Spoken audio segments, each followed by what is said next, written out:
Deep breathing and force breathing exercises are a core fundamental practice of a lot of the older methods of Jedi practice. Now, we see them in the mythology, but it always comes later after people learn how to touch the Force, which is why I'm introducing it later. After you've learned how to touch it and use it, you learn this as a strengthening technique. You learn this as a build-up technique. This is the same core method you learn in Qigong. It's the same core method you learn in any energy work you might learn to do from an outside method. It's all about being aware of the breath, feeling the energy come in, and then feeling it roll out through so that you're completing that cycle of awareness of connection to the greater flow of the universe, to the greater flow of the Force. In that awareness, in that greater connection, you're focusing on that in the breathing. You're making the breathing an integral part of that exercise. In doing this, you also gain a state of calm while you're doing the breathing. So in emergencies and in crises, you can just...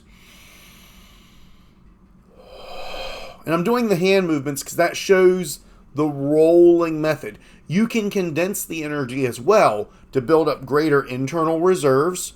That's where you hold the breath in between either breaths in and breaths out, or simply at the breath in. You're going to find that you want to experiment with this. There are no precise right answers, but I am going to tell you this.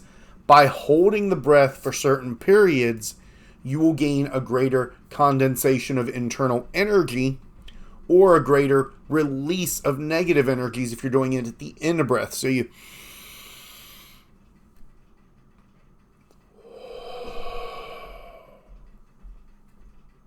And I use those hand movements to mark that on the video for you.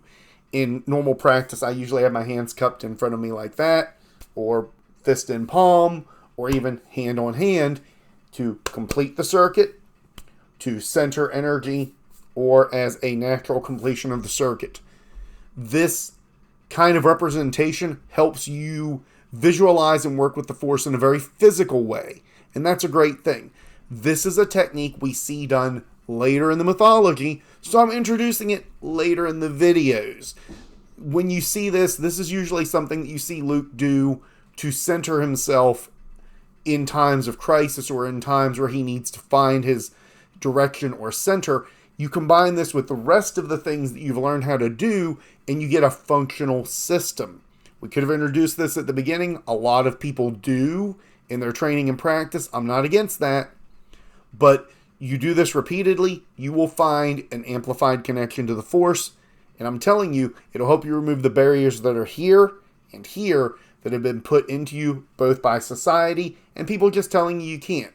You got this, Jedi. Force guide and protect you.